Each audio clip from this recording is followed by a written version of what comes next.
Protagonist Nagumo is originally a weak high school student who is ridiculed by his classmates. On this day, he and all his classmates are suddenly summoned to another world by God to fight against the powerful demon race. Everyone gets a new career in another world. The other students are all good at fighting. And Cookie, the most handsome male student in their class, has even become the most important hero man. But Nagumo's profession is synergist, a mundane one similar to craftsmen and smiths, not good at fighting, and can only be considered as an assistant. Nagumo is mocked by his classmates, but he can only endure their ridicule because he is too weak. Later, the classmates embark on an adventure in the labyrinth of dungeon, which is full of monsters, and they encounter unusually powerful monsters in the depths of the labyrinth. Even the hero cannot defeat the monster. They can only choose to escape. To cover his classmates' escape, Nagumo chooses to use his skills to refine stones into stone walls to block monsters. Nagumo later turns and flees, but just then, he is attacked by a classmate and falls directly into the depths of the labyrinth. Nagumo encounters more monsters here. He is not good at fighting, and he is soon cut off by a giant bear with his left hand.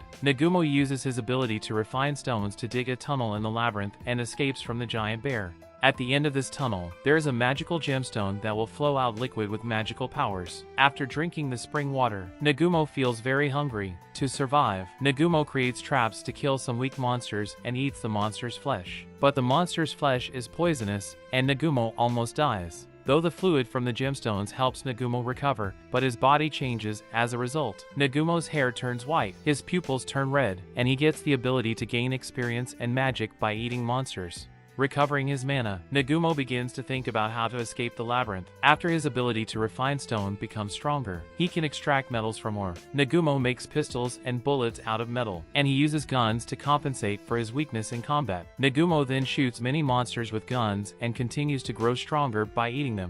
In the end, Nagumo manages to defeat the mighty giant bear, and his mentality changes during this time. Nagumo goes from a cowardly student to a strong, ruthless warrior. Nagumo continues to hunt monsters and uses the liquid of gemstones to craft potions to heal his injuries. As Nagumo defeats more and more monsters, he has become stronger, and he has come to a deeper part of the labyrinth. Meanwhile, Nagumo's classmates return to the ground, many of them feeling guilty about Nagumo, but others don't care about Nagumo's sacrifice. As the classmates return to the ground to recuperate, Nagumo is still fighting in the labyrinth. Deep in labyrinth, he finds a strange gate with 2 holes in it. At this moment, the statues on both sides of the gate suddenly awaken and launch an attack on Nagumo. However, Nagumo is now much stronger than before, and the statue is hit in the head by Nagumo's bullet and dies in an instant. The 2 statues each have a bead on their heads, and after putting these 2 beads into the hole in the gate, the strange gate opens. In the door, there is an altar in which a beautiful girl with blonde hair is imprisoned. Nagumo originally does not want to rescue this beautiful girl who looks dangerous, but the other party says that she is betrayed and imprisoned. Nagumo thinks of his experience of being betrayed and sympathizes with the beautiful girl.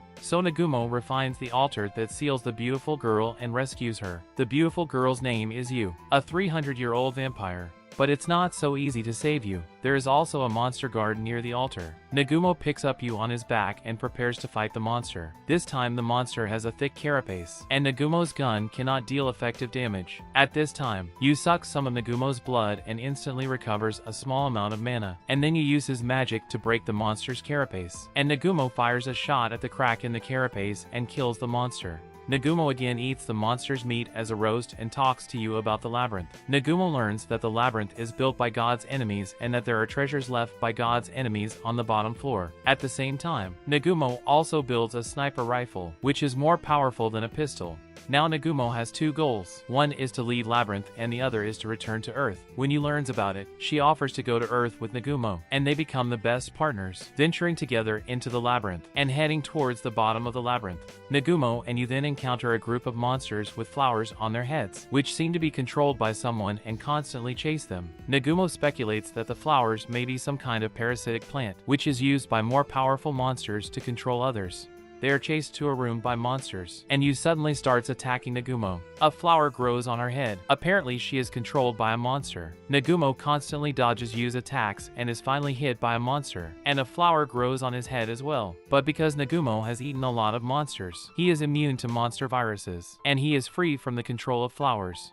Nagumo shoots the flower off Yu's head and kills the owner of the flower with another shot. Nagumo then roasts the monster and eats it. While Yu doesn't need to eat, she just needs to suck Nagumo's blood. With Yu's help, Nagumo makes it to the deepest part of the labyrinth. Soon they are at the bottom. The boss guarding here is a basilisk with several heads. Each head of the basilisk can emit attacks with different attributes, and it is very powerful. Not only that, after Nagumo shoots and injures the basilisk has a healing spell head that can heal its injuries. The first time Yu encounters such a strong enemy, she feels scared. To comfort Yu, Nagumo kisses her and promises to take her out of the labyrinth. They then attack the basilisk again, and Nagumo fires powerful bullets from his sniper rifle, breaking the snakehead, which is good at healing. Yu uses magic with different attributes to restrain different snake heads. With the efforts of the two, the basilisk is finally defeated, but they don't expect that the basilisk will have a head that could be resurrected. Nagumo shields Yu by blocking the basilisk attack with his body, but he also loses one eye. Yu pulls Nagumo aside and rushes at the basilisk with her gun in hand, but before she can hit the basilisk, she is knocked down.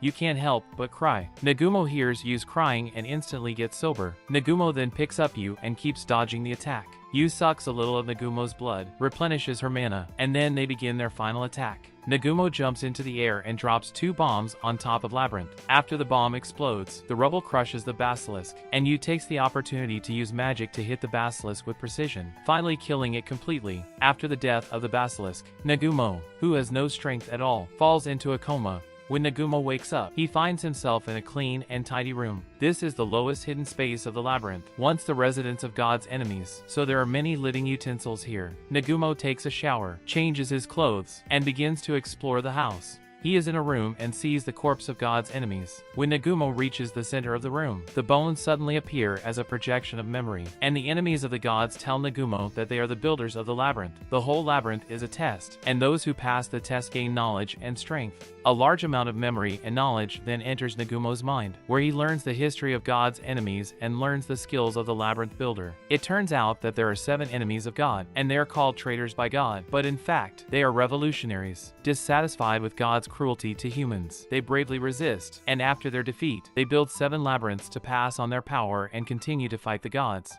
The master of this labyrinth excels at spells that control objects, and his spells are perfect for Nagumo. Nagumo uses his crafting abilities combined with spells to control objects to create robotic arms as flexible as flesh, as well as 2 cars. In addition, there are heavy weapons such as Gatling, artillery, and so on. Nagumo also makes a ring and marries Yu here. 2 months later, Nagumo has thoroughly learned the knowledge of the owner of Labyrinth, and he is ready to leave with Yu to embark on a new journey.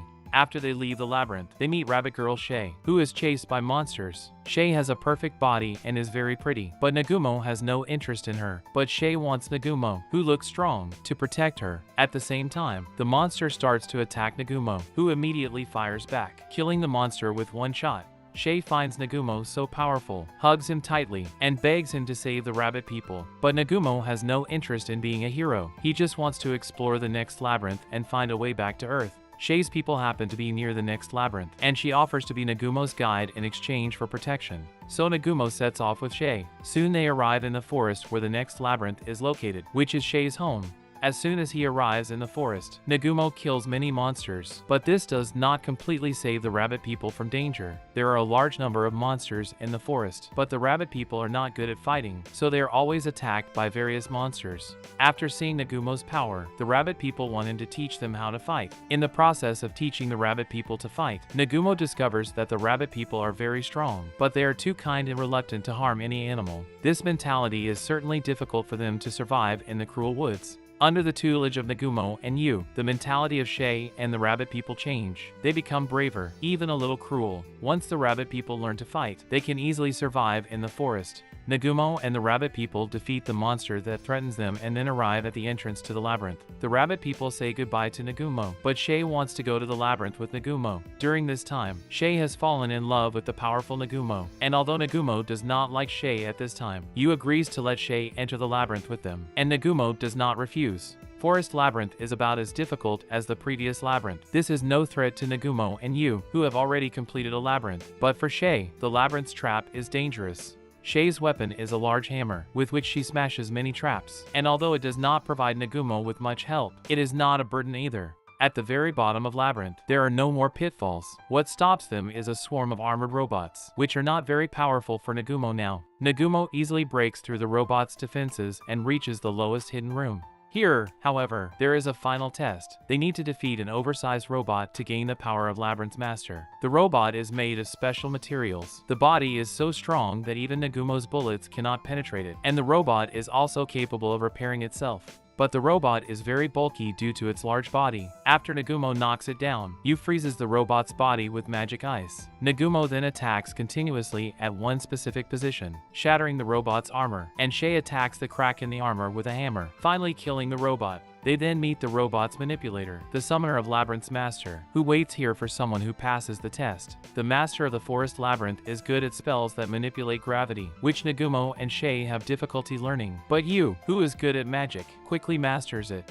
After learning the spell, the three of them are sucked directly from the labyrinth into the water and finally exits from a lake in the forest. In the process, Shay drowns, and Nagumo has to give her artificial respiration. Unexpectedly, after Shay wakes up, she kisses Nagumo directly. Nagumo embarrassingly throws Shay into the lake again, and Forest Labyrinth's test ends in a lovely joke between the trio.